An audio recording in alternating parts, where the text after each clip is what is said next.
Enzo Recto, kalaban ang katiwalian at kasinungalingan, kakampi sa katotohanan at kabutihan. Ay ngayon, yung speech ni Amy, ano yun? Yung speech ni Amy sa rally nila, posibleng mag-trigger sana yon ng inaasahan ng mga DDS, magti-trigger yun ng ng destabilisasyon. Kasi grabe yung mga inaasahan nila, yung sinabi ni Amy. Talagang inamin na ni Amy yung matagal na nilang issue kay PBBM na adik ito. Oh, kaya lang hindi na pumayag ang ANC na magkaroon pa ng day 3 kasi unang-una kung magkagulo ang day 3 na yan, kanino sisisihin? Sa speech ni Amy. Tapos saan nagsalita si Amy? Sa rally ng ANC. O yun, di pananagutan ng ANC yan. Kaya ang ginawa na ng ANC, hindi na tinuloy yung day 3. Ako, ganun yung nakikita ko dyan. Kayo, mga kabunyog, mga kababayan, ano sa tingin nyo? Anyway, ito kasing mga DDS, talagang gusto nilang magkaroon pa ng day 3. Sa kanila, ang day 3 yung yung pinaka-culmination. Talagang ang lundo, yung peak, ay yung pangatlong araw, yung 18. Doon na mangyayari yung bugso ng tao, bubuhos ng maraming tao. Yung sinasabi ni Mike Defensor, nung nag-best sila sa Billionaire News Channel, sama si Romeo Pukis. Di ba? Tinanong ni Mike Defensor si retired General Pukis, paano kung ang mangyari, day 1 pa lang, hindi na umubra? Yung rally sa EDSA PPM, 2,000. Sa gabi, yung pinaka-peak na, 4,000. Nung sumunod na araw, 4,500. Yung rally naman ng Iglesia ni Cristo, nung unang araw, 650,000 yung pinakamataas, yung gabi. Tapos nung sumunod na araw, 150,000 na lang. Anong aasahan mo sa day 3? Ang inaasahan nila, yung speech ni Amy. Yung speech ni Amy, yun yung nila. Yan yung kanilang panlaban. Kasi ma-agitate, magagalit ang tao, pati military, posibleng magalit na. Yun ang hinihintay nila. Kaya lang, ang naging problema nila, yung Iglesia ni Cristo ayaw na sa day 3. Yan yun. Pero matatandaan nyo, pag speech ni Amy Marcos doon sa Iglesia ni Cristo, doon naman sa EDSA PPM, nag-i-speech sila Trixie Cruz Angeles. Napanood ko yung speech ni Trixie Cruz Angeles. Sabi ni Trixie Cruz Angeles, wag na po tayong umuwi. Wala na itong uwian. Tuloy-tuloy na ito. Tapusin na natin to. Ayun, ganun ang speech nila. Pati si retired Major General Pokis. Di ba?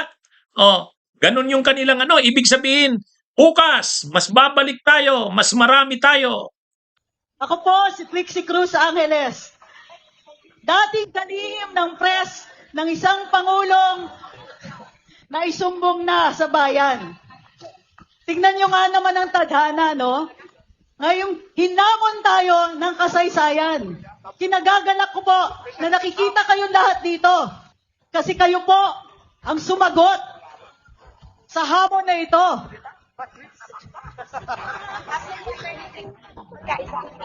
Ngayong araw na ito, umakyat ng entablado ang kapatid ng Pangulo at ito ang huling pagbubulgar. Pagbubulgar sa tunay na estado ng iniisip o estado ng pag-iisip ng ating Pangulo. Senador! Ngayong araw na ito, ang umpisa ng tunay nating kalayaan.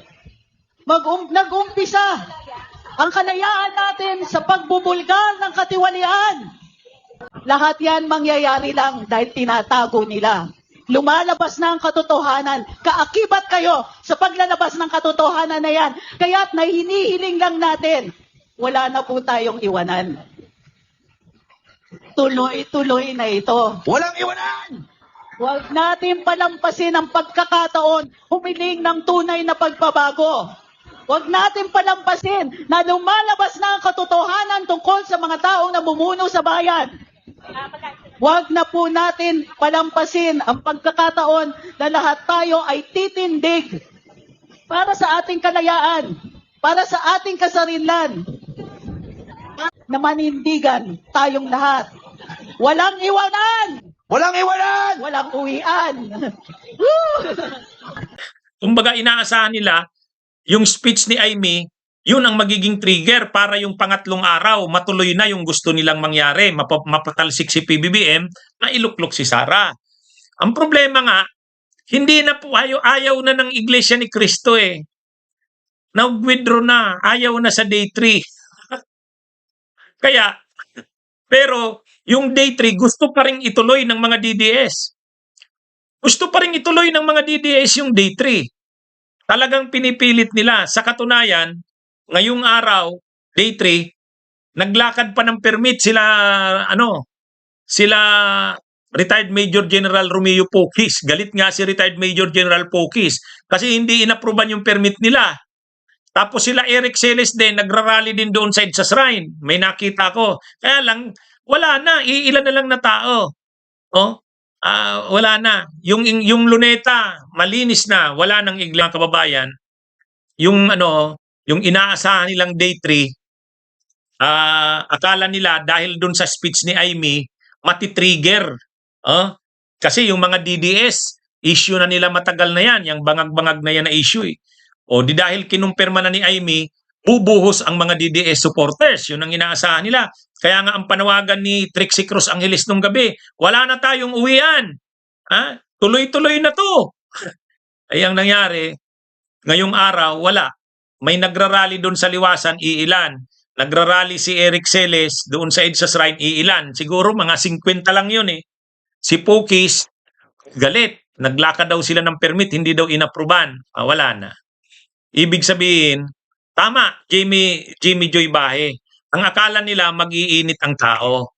Ang una nilang inaakala, yung kay Saldico ay magti-trigger. Di ba sabi ni Greco Belica, ayan, sa mga binunyag na ito ni Saldico, babaha ang tao, dadami ang a-attend sa rally sa Luneta at sa EDSA sa November 16 to 18. Hindi nangyari yun. Hindi nangyari. So ngayon naman, day 3 sana. Day 3, o wala ring nangyari. So, ano na yan? Patay. Ang pinaka-ano talaga, ayaw na ng taong bayan. Ayaw ng taong bayan. Yung kung anumang pinaplano nila, people power man yan, withdrawal of military support, wala. Si PBBM, ngayong araw, nandito sa amin sa Bicol, sa Albay, business as usual.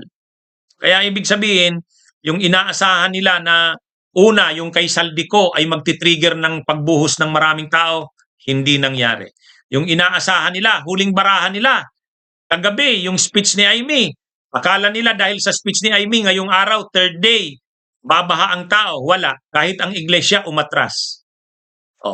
Plano pa rin sana nilang ituloy kahit wala ng iglesia, wala rin.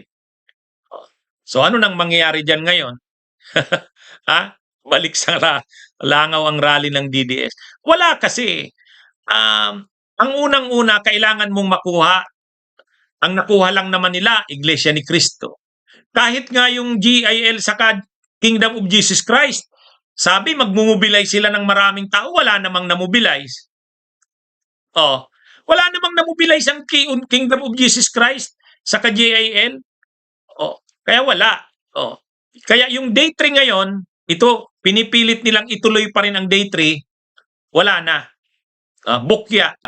Awan ko kung ano na naman mangyayari sa plano nila. Nakailang beses na ito. Ito na sana yung sinasabi nating taya-bato na nila to eh.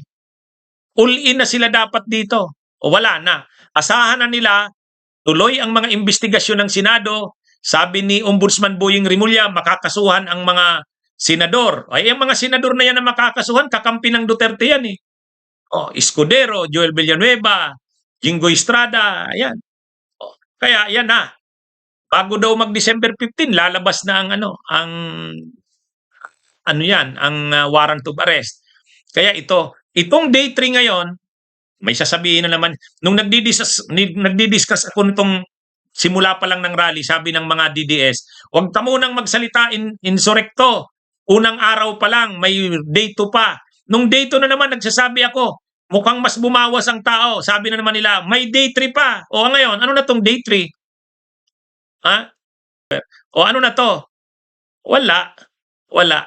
Sa totoo, sa tingin ko, wag na nating tingnan yung Iglesia ni Cristo. Kasi yun talaga siyempre kayang mag-mobilize ng maraming tao noon. Pero yung rally sa November 30, yan ang marami. Pero yung rally kasi na yan sa November 30, ano yan, talagang tungkol sa pagpapanagot yan sa lahat ng sangkot, sa mga korupsyon. Ito kasing mga rallying ito ng Iglesia ni Cristo sa kanang Duterte, kunwari lang anti-korupsyon, pero ang talagang gusto nila ilukluk si Sara para mapigilan yung pagkakakulong ng mga kakampi nilang korap, senador. Yan yung ano. Sa totoo lang, ang problema, bigo sila ngayon. Bigo sila ngayon. Mga kabunyog, mga kababayan. Okay, mga kabunyog, mga kababayan, magandang araw sa inyong lahat. Mabuhay po tayo. Bunyog, bunyog, halikan na kasama ka. Bunyog, kapag buklod ay may pag-asa. Luzon, Visayas, Mindanao, isa ang pananaw. Sa bagong Pilipinas ang bunyog isisigaw.